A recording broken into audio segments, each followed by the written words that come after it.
Hello everyone, welcome back to my channel. I hope you all are doing good. So आज की video होने वाली है English presentation tips पे।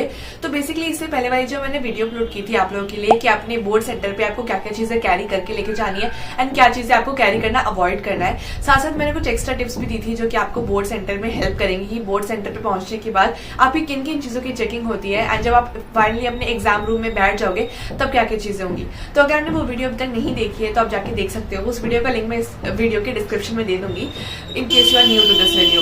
Because आज की वीडियो में मैं आपको मेनली यही चीजें बताऊंगी कि आपको अपने इंग्लिश के एग्जाम को प्रेजेंट कैसे करना है। एंड मेरे पास कुछ और भी चीजें हैं जो कि मैंने कम्युनिटी पोस्ट डाला था तो आपने एक्स्ट्रा चीजें भी बता दी थी मेरे को कि आप ये भी बता देना इंग्लिश के एग्जाम के लिए। तो मैंने यहाँ पे मैं आज आपको अपनी प्री बोर्ड की आंसर शीट की मदद से सब कुछ गाइड करने वाली हूँ। आप देखो मेरे पास बोर्ड की आंसर शीट तो है नहीं, तो ऑफकोर्स है, बट मेरे पास मेरी प्री बोर्ड 2 की आंसर शीट है जिसमें मैंने स्कोर किया था 74.5 out of 80।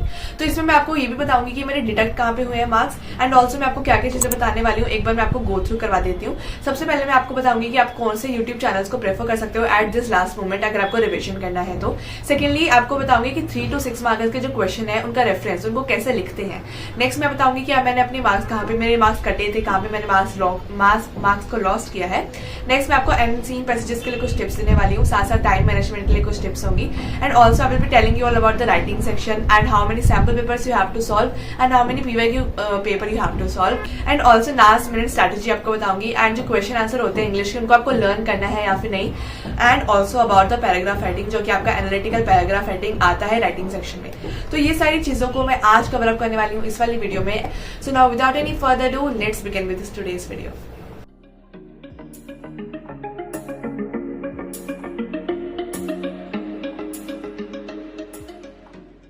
Okay guys, so now let's begin with all the question. तो सबसे पहले मैं आपको बता देती हूँ कि मैंने कौन से यूट्यूब चैनल्स की हेल्प ली थी। तो वो तो आपको मेरी एक वीडियो देख के पता चली जाएगा जिसका लिंक मैं अगेन डिस्क्रिप्शन में दे दूंगी। बिकॉज वो वाली वीडियो आपको काफी हेल्प करेगी बिकॉज वो उसी टाइम की वीडियो है जिस दिन मेरा इंग्लिश का बोर्ड एग्जाम था। तो उससे पहले मैं जो भी प्रिपरेशन करी थी मैंने उस वीडियो में दिखा दी थी। तो इनकेस अगर आपको एक्जैक्टली उसी दिन जाके देखना है कि मैंने क्या क्या चीजें करी थी तो वो वीडियो जाके भी देख सकते हो। उसका लिंक भी मैं इस वीडियो के डिस्क्रिप्शन में दे दूंगी।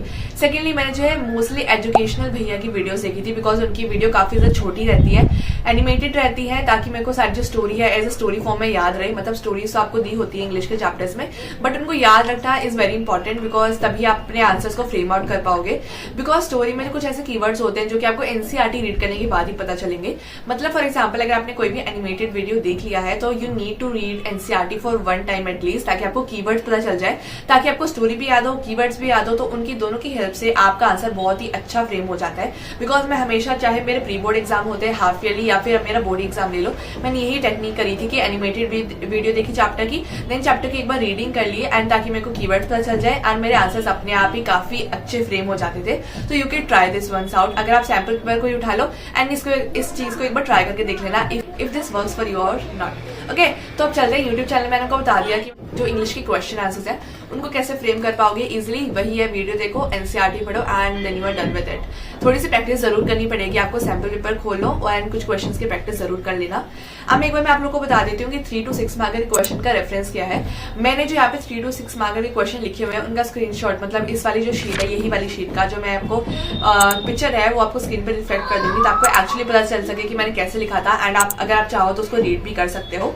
तो मैं आपको बताती हूँ मेरे जो मतलब मेरे जो सारे के सारे क्वेश्चन आंसर्स हैं उनमें फुल मार्क्स मैंने स्कोर किए हैं, तो उसमें कहीं भी मेरे मार्क्स डिडक्ट नहीं हुए हैं। एंड टोटल 12 मार्क्स का बनता है आपके 3 मार्कर को मिला के, तो 12 आउट ऑफ 12 आए थे मेरे इन क्वेश्चन आंसर में। तो अगर मैं बात करूँ अपने लॉन्ग क्वेश्चन आंसर की जो 6 मार्कर्स के होते हैं तो उसमें भी मैंने टोटल 6 मार्क्स ही स्कोर किए हैं ईच क्वेश्चन में, जो आपके 2 क्वेश्चन आपको मिलेंगे। तो गाइज आपके जो 6 मार्कर के क्वेश्चन होंगे ना उसमें काफी चांसेस होती है या तो आपको डायरी एंट्री के लिए बोल दिया जाए कि फॉर एग्जाम्पल आपके साथ ऐसा सीन हो रहा है, मतलब कोई स्टोरी आपको ले ली, कोई भी चैप्टर लिया उसकी स्टोरी आपको दे दी कि पीओवी करो, ये वाली आपकी स्टोरी चल रही है एंड आपको अपनी डायरी में इस चीज के बारे में लिखना है। तो या तो ऐसे क्वेश्चन आ सकते हैं या तो आपके कंपेयर वाले क्वेश्चन आ सकते हैं। फॉर एग्जांपल मेरे में एक क्वेश्चन आया था, एक कंपैरिजन में अमांडा को कंपेयर करना था वली के साथ। तो ये चीज ध्यान रखना कि जो 6 मार्कर के क्वेश्चन होते हैं ना उसमें आप समरी ना लिखो बिकॉज ये काफी चांसेस होते हैं कि मार्क्स कट जाते हैं इसमें। देखो मोस्टली स्टूडेंट्स क्या करते हैं ना, यहाँ पे काफी गलती करते हैं लोग कि बच्चे, मतलब काफी बच्चे गलती करते हैं एंड इवन हमारी क्लास टीचर्स ने भी काफी बार इस चीज को समझाया हुआ है कि अगर आप अपने कोई भी 6 मार्क के क्वेश्चन लिख रहे हो तो आप ध्यान रखना कि आप समरी ना लिख दो। मतलब कई बच्चे ऐसा होता है कि कोई भी क्वेश्चन पूछा हो तो वो पूरे के पूरे चैप्टर की समरी लिख देते हैं एंड दैट इज रॉन्ग। वहां पे आपके काफी मार्क्स डिडक्ट हो जाएंगे। फॉर एग्जाम्पल 6 मार्क का क्वेश्चन आपको मुश्किल से 2-3 मार्क्स मिल जाएंगे, बट दिस इज रॉन्ग। तो आपको क्या करना है, बेसिकली जो क्वेश्चन में पूछा हुआ है उस चीज को ही एक्सप्लेन करना है, उस चीज को माइंड में रख के उस चीज सिनेरियो को एक्सप्लेन करना है। पर्टिकुलर सिनेरियो को आप एक्सप्लेन करो अच्छे से, एंड आप बताओ कि आपने उसमें से क्या क्या सीखा। जो भी आपको क्वेश्चन में जिस तरीके से पूछा हुआ है उस तरीके से आपको आंसर देना। पूरे चैप्टर की समरी नहीं लिखनी है, बस इतना ध्यान रखना कि समरी ना लिख दो आप, जो क्वेश्चन में पूछा है बस उतना ही सिनेरियो को आप लोग एक्सप्लेन कर रहे हो।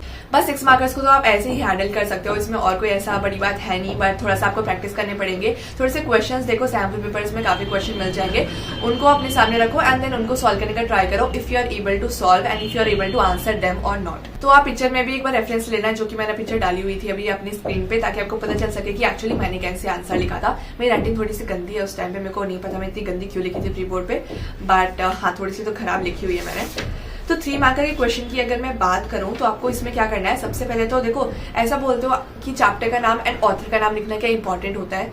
तो बेसिकली देखो इससे क्या होता है, थोड़ा सा ऐसे जो हमारा एग्जामिनर होता है जो चेकिंग कर रहा होता है हमारे पेपर को, उस पर थोड़ा सा ऐसा मतलब क्या होता है, इंप्रेशन पड़ता है कि हाँ you know that who is the author of this chapter. तो थोड़ा सा उन पर इंप्रेशन पड़ सकता है कि हाँ that is a good starting of your answer. तो आपको ऐसे स्टार्ट कर सकते हो कि आप ऑथर का नेम बता रहे हो, चैप्टर का नेम बता रहे हो, एंड इस तरीके से आप चैप्टर को स्टार्ट कर सकते हो। एंड काफी आपको देखो मेन चीज क्या करनी होती है ना शॉर्ट आंसर में भी, अच्छे से स्टार्टिंग करो, अच्छे से एंडिंग करो, एंड बीच का जो कंटेंट है उसको टू द पॉइंट रखो, ताकि एक्स्ट्रा चीजें मत डाल देना। मान लो अगर कोई पॉइंट आपको एक्सप्लेन करने के लिए बोला गया है, आपको कोई सिनेरियो एक्सप्लेन करने के लिए बोला गया है, तो डायरेक्टली उस सिनेरियो को टू द पॉइंट ऐसे आंसर करो कि हाँ मेरे को ये लगता है इसमें चीजें ये हुई थी, बट एक्स्ट्रा चीजें अपने पर्सनल एक्सपीरियंसेस मत डाला उसके अंदर कि अगर हमारे साथ भी ऐसा होता है तो हम ऐसा कर सकते हैं। मतलब you know what I am saying, personal experiences नहीं डालने हैं, टू द पॉइंट आंसर रखना है। बिकॉज मेनली शॉर्ट आंसर में क्या होता है, आपकी फर्स्ट वाला और लास्ट वाला लाइन देखी जाती है, एंड बीच का जो है थोड़ा सा मेन कंटेंट देखा जाता है कि अगर आपने वो लिखा है या फिर नहीं। एक और चीज आपकी इसमें काफी हेल्प कर सकती है, जो कि मैंने प्री बोर्ड में नहीं की थी बट मैंने बोर्ड एग्जाम में जाके जरूर की थी, क्योंकि मैं वहां पे कोई भी रिस्क नहीं लेना चाहती थी। मैंने बेसिकली क्या किया था ना, मैंने इंग्लिश में क्या किया था, शॉर्ट आंसर में भी 3 मार्कर वाले में भी एंड 6 मार्कर वाले में भी जो इंपॉर्टेंट कीवर्ड्स हैं जो कि मैंने इंग्लिश की एनसीईआरटी में पढ़े हैं एंड यहाँ पे मैंने यूज किए हैं, उनको अंडरलाइन कर दिया था, ताकि अगर मेरे कोई एक्स्ट्रा लाइन्स भी हो जो कि मैंने ऐसे अजीब अजीब से लिख दी हूँ। बिकॉज वहां पे अगर आपको कोई चीज ध्यान नहीं आ रही है एंड आंसर को बड़ा करने के लिए आप कोई लाइन्स लिखते हो तो उसके साथ अपनी एनसीईआरटी की लाइन्स भी लिख दिया करो। आप एट द एंड मोमेंट जाके ना उसको अंडरलाइन कर दो, ताकि एग्जामिनर को ये पता चल सके कि हाँ आप बच्चे ने ना ये कीवर्ड लिखा हुआ है, इसका मतलब उसका आंसर थोड़ा सा मैच कर रहा है स्टोरी से। So you know what I am saying, मैं वही बोल रही हूँ कि आप अंडरलाइन कर देना कीवर्ड्स को, बिकॉज कीवर्ड को अंडरलाइन करने से इंप्रेशन काफी अच्छा पड़ता है एंड एग्जामिनर के पास इतना टाइम नहीं होता कि हर एक आंसर को इतना ज्यादा घुस के चेक करे। तो अगर उसको कीवर्ड सीख जाएंगे तो आपको काफी चांसेस होते हैं कि आपको डिजायर्ड मार्क्स मिल जाएंगे। So you can try this out. Okay guys, so now let's come to the next point कि मेरे मार्क्स एक्चुअली कटे कहाँ पे थे। तो ये काफी ज्यादा कम ही पॉइंट्स है जहाँ पे मेरे मार्क्स कटे थे, बिकॉज मेरे टू द पॉइंट 75 मैंने स्कोर किया, 74.5 पे 75 मैंने स्कोर किया, तो मोर और द लेस मेरे 5 मार्क्स कटे हैं। उसमें से 3 नंबर मेरे कटे थे ग्रामर पोर्शन में, हाफ नंबर कटा था मेरा एनालिटिकल पैराग्राफ में, एंड जो बाकी के बचे हुए नंबर हैं वो मेरे कटे थे 2 नंबर बचे आई गेस। तो ये नंबर मेरे कटे थे क्वेश्चन आंसर के जो ऊपर वाला पार्ट होता है लिटरेचर वाला, उसमें, बिकॉज मेरे अनसीन पैसेज में कहीं भी मार्क्स नहीं कटे हैं। तो मेरे अनसीन पैसेज में 19 आउट ऑफ 20 आए थे, एंड देन ग्रामर पोर्शन में कटे, एंड देन लिटरेचर का जो ऊपर वाला सेक्शन होता है जहाँ पे एक ऐसा आपको पैराग्राफ दिया होता है, अनसीन सीन पैसेज जो होता है बेसिकली लिटरेचर का सीन पैसेज वाला पार्ट, वहां पे मेरे थोड़े से कटे हैं। तो ये सारे पॉइंट्स है जहाँ पे मेरे मार्क्स कटे थे। तो ये चीजें भी आपको बताना काफी ज्यादा इंपॉर्टेंट होता है कि मेरे मार्क्स कहाँ पे कटे हैं। तो मेरे मार्क्स तो इन्हीं एरियाज में कटे थे, बिकॉज मेरा ग्रामर पोर्शन आई गेस थोड़ा सा वीक रह गया था, मैंने प्रैक्टिस नहीं की थी प्री बोर्ड के टाइम पे। तो बेसिकली गाइस अब आपको कहाँ पे प्रैक्टिस करने की जरूरत है, अनसीन पैसेज पे, बिकॉज मेरे मार्क्स तो नहीं कटे थे इतने ज्यादा अनसीन पैसेज पे, बट काफी ज्यादा मैंने देखा है जितने आपके कमेंट्स आ रहे हैं कि आपके अनसीन पैसेजेस में काफी ज्यादा कटते हैं। तो मैं आप लोगों को बताऊंगी कि मैंने कैसे अनसीन पैसेजेस को अटेंड किया था, एंड क्या वो मैंने पेपर के स्टार्टिंग में अटेंड किया था या फिर अटेम्प्ट किया था या फिर पेपर के एंडिंग में अटेम्प्ट किया था। ओके, तो चलिए बात करते हैं नेक्स्ट चीज की कि मैंने अनसीन पैसेजेस को कैसे अटेम्प्ट किया था। तो अनसीन पैसेजेस में हमेशा स्टार्टिंग में ही अटेम्प्ट करती थी, बिकॉज मेरा ऐसा रहता था ना कि मैं हिंदी हो इंग्लिश हो या इंग्लिश बोल रही हूँ, हिंदी हो इंग्लिश हो या फिर कोई भी सब्जेक्ट हो, मैं हमेशा लाइन वाइज ही चलती थी, section A section B and then section C. तो हमेशा मेरा ऐसा ही रहता था। तो फॉर एग्जांपल मेरे को अगर कोई सेक्शन अटेम्प्ट नहीं कर पा रही हूँ, फॉर एग्जांपल इंग्लिश ही ले लो, अगर मेरा मन करता है कि अनसीन पैसेज को मैं लास्ट में सॉल्व करूंगी तो मैं उसकी जगह छोड़ देती थी। ऐसा नहीं होता था कि मैंने आंसर शीट के स्टार्टिंग में सेक्शन बी स्टार्ट कर दिया, बिकॉज मेरे को है ना हमेशा अपनी जो शीट थी ना उसको प्रेजेंटेड दिखाना था। तो मैं सोचा कि सेक्शन ए है पहले, तो सेक्शन ए ही मैं करूंगी, आगे पीछे मुझे नहीं करना है। चाहे अगर मेरे को नहीं आ रहा है तो आई will B living the space for it, but at least मैं जो है लाइन वाइज ही सॉल्व करूंगी। तो मेरा इस तरीके का था कि मैं अपनी आंसर शीट को ऐसे दिखाऊंगी प्रेजेंटेड, बट आप लोग अपने आप हिसाब से ट्राई कर सकते हो। मैंने ऐसा करा था। तो मोर और देन लेस मैं क्या करती थी ना, मैं एंसियंट पैसेज से ही स्टार्ट करती थी। मैं कोई भी क्वेश्चन नहीं पढ़ती थी, ना ही इंग्लिश में ना ही हिंदी में। रीडिंग टाइम में मेरा मेन एम रहता था कि 15 मिनट्स आपके रीडिंग टाइम मिल रहे हैं, दोनों के दोनों पैसेज को रीड करके खत्म कर दो। मेरा मेन एम ये था कि दोनों के दोनों पैसेज को मैं रीड करके खत्म कर दूं। मोर और देन ऐसा होगा कि 5-10 मिनट आपको एक्स्ट्रा लगेंगे, क्योंकि कुछ क्वेश्चन ऐसे होते हैं जिनमें आपको थोड़ा सा सोचना पड़ेगा, आंसर ढूंढना पड़ेगा, आंसर बनाना पड़ेगा। तो इसलिए 5-10 मिनट आपको एक्स्ट्रा लग जाएंगे, बट ट्राई कि आप जो 15 मिनट है उनको इस रीडिंग सेक्शन में ही यूज करने की कोशिश करो, ताकि आपका एटलीस्ट एंसियंट पैसेज जो है वो कवर हो जाए। एंड ऑल्सो मैं एंसियंट पैसेज को कवर करते हुए ये ध्यान में रखती थी कि पहले मैं क्वेश्चन रीड कर रही हूँ, उसके बाद मैं एंसियंट पैसेज की जो पैसेज है उसको रीड कर रही हूँ। बिकॉज ऐसा होता है ना, क्वेश्चन में ऐसे कुछ कीवर्ड्स आपको दिख जाने चाहिए, मतलब आपको याद रखने हैं कि अच्छा ऐसा एक क्वेश्चन था, उसमें ये चीज पूछी थी। तो जैसे कि आप रीड करोगे ना, अगर आपको वो वर्ड कहीं भी दिखता है तो आपको पता चल जाएगा कि उस क्वेश्चन का आंसर ये रहा। तो इस तरीके से आपको इसको करना है। सबसे पहले आपको क्वेश्चन रीड करने हैं, then go for the passage and then उसको रीड करो। अगर आपको ऐसा लगता है कि ये थोड़ा सा वर्ड सिमिलर लग रहा है किसी भी क्वेश्चन से, तो वापस क्वेश्चन पे जाओ एंड अगर वो आंसर फाइनल है उसको वहीं पे मार्क कर लो। ठीक है, इस तरीके से मैं हमेशा आंसर पैसेज सॉल्व करती आई हूँ। 11th में भी आंसर पैसेज को मैं ऐसे ही सॉल्व करती हूँ, first question then passage, and reading time में इस वाले रीडिंग वाले पैसेज को मैं सॉल्व करती हूँ। तो इस तरीके से मेरा टाइम मैनेज हो जाता था काफी अच्छी तरीके से। एंड देन मैं ग्रामर पोर्शन के लिए जो है वो जगह छोड़ देती थी, बिकॉज मेरे को पहले लिटरेचर सेक्शन अटेंड करना होता था। तो मैं ग्रामर पोर्शन की जगह छोड़ के देन लिटरेचर सेक्शन में जाती थी, एंड लिटरेचर सेक्शन को जल्दी से अटेम्प्ट करके फिर मैं आती थी ग्रामर पोर्शन को अटेम्प्ट करने के लिए। एंड सिमिलरली राइटिंग पोर्शन जो था वो मैं रीडिंग पैसेज के बाद हमारा राइटिंग पोर्शन आता है, तो वो तो मेरा सीरियल वाइज ही रहता था कि एंसियंट पैसेज किया एंड देन राइटिंग पोर्शन किया। तो इस तरीके से मेरा टाइम मैनेज काफी अच्छी तरीके से हो जाता था। मैं अभी आप लोगों को एक टाइम मैनेजमेंट चार्ट भी दिखा दूंगी स्क्रीन पे, जो कि आपको ऑलरेडी आई गेस दिख गया होगा स्क्रीन पे, तो आप उसको देख सकते हो। उसमें आपको कुछ टेक्निक्स है कि आपको कौन से सेक्शन को कितना टाइम देना है ताकि आपका टाइम मैनेज हो सके। एंड इस टेक्निक को आप लगा सकते हो सैम्पल पेपर सॉल्व करने में, ताकि आप इसमें फाइनल हो जाओ एंड बोर्ड पेपर में जाके आप इसी टेक्निक को यूज कर सको। तो गाइस, जैसा कि मैंने आप लोगों को बताया कि सैम्पल पेपर्स और पीवाईक्यू का क्या रोल होना चाहिए, तो सैम्पल पेपर्स आपको 1-2 तो ये लगाने हैं ताकि आप अपनी स्ट्रैटेजी देख सको कि आपकी कैसी स्ट्रैटेजी वर्क कर रही है। कि आप सेक्शन 1 से स्टार्ट करते हो तब आपका टाइम मैनेज हो रहा है, या फिर आप लिटरेचर सेक्शन से स्टार्ट करते हो तब आपका टाइम मैनेज हो रहा है। तो सैम्पल पेपर को इसके लिए यूज करो कि आप देख सको कि आपकी कौन सी स्ट्रैटेजी आप फाइनल कर सको अपने बोर्ड एग्जाम्स के लिए। नेक्स्ट जो पीवाईक्यूज है उनका कैसे यूज करना है। देखो, पीवाईक्यूज में ग्रामर पोर्शन वगैरह मत करना। बेसिकली सैम्पल पेपर में आपकी grammar portion and ancient passage की काफी अच्छी प्रैक्टिस हो जाएगी।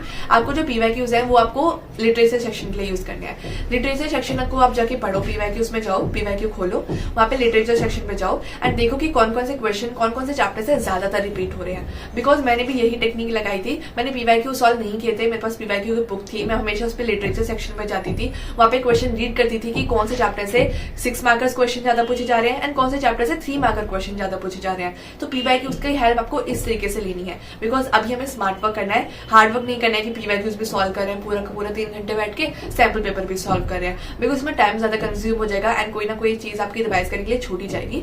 तो मेरा तरीका आप ट्राई कर सकते हो, मैंने भी यही तरीका ट्राई किया था। तो गाइस, अगर मैं बात करूं कि पैराग्राफ राइटिंग, मेनली अगर मैं राइटिंग सेक्शन की बात करूं, आपकी मैंने राइटिंग सेक्शन को कैसे अटेम्प्ट किया था।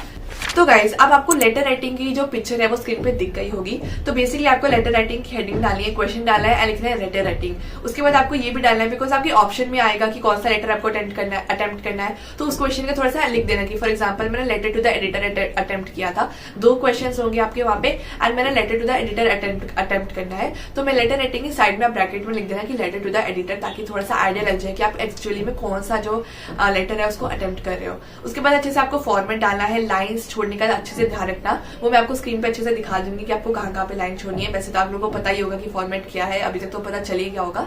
And proper 2 pages 2 side of your sheet अच्छे से यूज कर लेना, कंजूसी मत करना, बस अच्छे से यूज करना एंड अच्छे से अपना पूरा का पूरा डिस्क्रिप्शन देना। ऑल्सो ध्यान रखना कि आप अपने लेटर राइटिंग में जो पैराग्राफ्स है उनको डिवाइड कर रहे हो। फर्स्ट वाला पैराग्राफ जो है वो अपना इंपॉर्टेंट बस इंट्रोडक्शन के लिए रख रहे हो कि through the columns of paper मैं ये चीजें बताना चाहती हूँ। सेकंड पैराग्राफ में आपको लिखना है कि एक्चुअली वो प्रॉब्लम है क्या, उसको थोड़ा सा डिटेल में बताना है। एंड थर्ड में आप लोगों को ये बताना है, थर्ड में आपको ये बताना है कि ये जो मेजर प्रॉब्लम है मैं चाहती हूँ कि आप अपने पेपर में पब्लिश करें ताकि बाकी लोग इस पर अवेयर हो सके। मेनली आपको कंक्लूजन वहाँ पे ड्रॉ करना है। ओके, तो इस तरीके से आपको लेटर राइटिंग करना है। अगर मैं बात करूँ एनालिटिकल पैराग्राफ की, तो एनालिटिकल पैराग्राफ में मैंने एज सच कोई भी हेडिंग नहीं डाली थी, क्योंकि आप लोग पूछ रहे थे कि क्या हमें पैराग्राफ स्टार्ट करने से पहले उसकी हेडिंग डालनी है। तो मैंने कोई हेडिंग नहीं डाली थी। मैंने क्या किया था, अगेन मैंने लिखा था एनालिटिकल पैराग्राफ, एंड दो आपके ऑप्शन होते हैं, या तो ए अटेम्प्ट करो या फिर बी अटेम्प्ट करो। तो मैंने बी अटेम्प्ट करना था, तो मैंने ब्रैकेट में लिख दिया कि मेरा बी वाला क्वेश्चन है, मैं बी वाला कर रही हूँ। चाहे आप ये भी कर सकते हो कि बी वाले क्वेश्चन की जो मेन हेडिंग होगी उसको डाल सकते हो एंड देन पैराग्राफ को स्टार्ट कर सकते हो। It's totally your choice, but मैंने ऐसा नहीं किया था, मैंने डायरेक्टली स्टार्ट कर दिया था अपना पैराग्राफ। अब मैं बात करती हूँ क्वेश्चन आंसर क्या आपको लर्न करके लेके जाने हैं। तो गाइस आपको क्वेश्चन आंसर लर्न करने की बिल्कुल भी नीड नहीं पड़ेगी, जैसा कि मैंने ऑलरेडी वीडियो के स्टार्टिंग में आप लोग को बता दिया है। आप अगर जितने क्वेश्चन प्रैक्टिस करोगे आपको आदत पड़ जाएगी एंड आप अपने आप ही अच्छे क्वेश्चन फ्रेम कर पाओगे, मतलब आंसर्स फ्रेम कर पाओगे। आपको क्वेश्चन आंसर लर्न करने की नीड नहीं पड़ेगी, बिकॉज आप लर्न करोगे ना तो वो रटने वाला सीन हो जाता है, एंड अगर आप कोई मान लो लाइन भूल जाते हो बीच में तो आप उस आंसर को आगे कंटिन्यू नहीं कर पाओगे। तो ट्राई करना कि आप किसी चीज को रट नहीं रहे हो, वीडियो देख रहे हो एंड कीवर्ड्स एनसीईआरटी पढ़ रहे हो, ताकि आपको कीवर्ड पता चल जाए एंड अपने आप फ्रेम करने का ट्राई करना आंसर्स को, because this is the best way you have to do your English question answers. बचपन में होता था कि आपको लर्न करके same to same copy paste करके आना है, बट नहीं, अभी आपको थोड़ा सा स्मार्ट वर्क करना पड़ेगा। You have to learn to frame your answers. अगर मैं बात करूँ लास्ट मिनट स्ट्रैटेजी की, वो आपको ऑलरेडी वीडियो के थ्रू आउट पता लगी गया होगा, बिकॉज मैं हर एक चीज एक्सप्लेन करी ना वो स्ट्रैटेजी के अंदर ही आती है। सबसे पहले मैंने आपको बताया कि वीडियो देखनी है, एनसीईआरटी रीड करनी है, जिसकी मदद से आप आंसर्स फ्रेम कर पाओगे। तो लिटरेचर पार्ट तो आपको यहाँ पे खत्म हो गया। ग्रामर पार्ट के लिए मैंने आपको बता दिया है कि आपको सैम्पल पेपर्स प्रैक्टिस करने हैं, बिकॉज सैम्पल पेपर में ग्रामर वाला पोर्शन आप जितना हो सके, चाहे आप सैम्पल पेपर 2 या 3 प्रैक्टिस कर रहे हो, बट एटलीस्ट काफी जो बाकी बचे हुए सैम्पल पेपर्स है उनका एटलीस्ट ग्रामर पोर्शन प्रैक्टिस कर लेना। अगर आपको कोई भी डाउट है कि आपको ग्रामर नहीं आती है तो आप अलग अलग सैम्पल पेपर्स की ग्रामर वाला पोर्शन जो सेक्शन होता है वही अटेम्प्ट कर सकते हो। इट्स टोटली योर चॉइस, अगर आपको प्रैक्टिस ज्यादा चाहिए तो। अगेन अनसीन पैसेजेस का भी सेम ही रहता है, आप काफी ज्यादा सैम्पल पेपर्स ले सकते हो एंड उनके अनसीन पैसेजेस को अटेम्प्ट करके देख सकते हो। इस तरीके से आपका अनसीन पैसेजेस हो गया एंड आपका ग्रामर पोर्शन यहाँ पे कंप्लीट हो जाता है। अगर मैं बात करूँ आपका रेटिंग सेक्शन की, तो रेटिंग सेक्शन के लिए आप पीवाईक्यूज की हेल्प ले सकते हो, ताकि आपको पता चल सके कि आपके कौन कौन से रेटिंग सेक्शन में चीजें आती हैं एंड किस टाइप के क्वेश्चंस आते हैं, क्या वो इजी रहते हैं, मीडियम रहते हैं, हार्ड रहते हैं, क्या आप उनको अटेम्प्ट कर पा रहे हो या फिर नहीं। तो गाइज अब हम बात करते हैं प्रेजेंटेशन टिप्स की, कि आपको अपना आंसर शीट जो है वो कैसे प्रेजेंट करके आनी है। तो अगेन अगर मैं बात करूँ तो आपको सिर्फ ब्लू पेन यूज करना है। गाइज मेरे पिछली वीडियो में भी काफी कमेंट आए थे क्या हम ब्लू स्केच पेन यूज कर सकते हैं, क्या हम ब्लैक स्केच पेन यूज कर सकते हैं। नो गाइज, आपको किसी तरीके का स्केच पेन यूज नहीं करना है एंड ब्लैक तो बिल्कुल ही नहीं करना है। ब्लू पेन पे स्टिक रहो, एक पेन लेके जाओ, चाहे जेल या फिर बॉल, उससे पेपर स्टार्ट करो एंड उसी से पूरा का पूरा पेपर कंप्लीट करो। If you want to draw the margins then use a pencil and a scale and that's it. उससे मार्जिन ड्रॉ करके पूरा पेपर आप कर सकते हो। गाइस देखो, आप ऑलरेडी वैसे स्क्रीन पे काफी मेरे शीट के पेजेस देख चुके हो, तो आपको पता लगी गया होगा कि मैंने अपना पेपर कैसे प्रेजेंट किया था। तो यहाँ पे मेरे को ज्यादा एक्सप्लेन करने की नीड नहीं है, बट स्टिल मैं आप लोगों को बता देती हूँ। ट्राई करना कि आप ज्यादा से ज्यादा बीच में स्पेसेस छोड़ रहे हो, ताकि क्लियर हो कि आपका आंसर कहाँ पे खत्म हो रहा है और दूसरा आंसर कहाँ पे बिगिन हो रहा है। Because for example literature section में आप जरूर ट्राई करना कि एटलीस्ट 2 या 3 लाइन छोड़ दो, बिकॉज अगर एट दी एंड आपको जाके कोई एक्स्ट्रा लाइन याद आती है जो कि आप इंक्लूड करना चाहते हो, तो आप उन 2-3 लाइन को यूज कर सको। एंड एटलीस्ट 2-3 लाइन को पूरा ही मत यूज करना, एक लाइन का तो गैप छोड़ ही देना अगर आप इनकेस कोई भी एक्स्ट्रा लाइन वहां पे इंक्लूड कर रहे हो। तो ग्रामर पोर्शन की भी स्क्रीन पे आगे एक बार मैं आपको पिक्चर दिखा दूंगी कि मैंने कैसे अटेम्प्ट किया था, आपको भी वैसे ही सिमिलरली अटेम्प्ट करना है। तो अगर आपके जो भी ऐसे बॉक्सेस वाले क्वेश्चन होते हैं ना कि आपको बताना है एरर एंड करेक्शन वाला, फॉर एग्जाम्पल ले गया, तो एक बॉक्स बनाना, उसमें एक साइड लिखना एरर, एक साइड लिखना करेक्शन।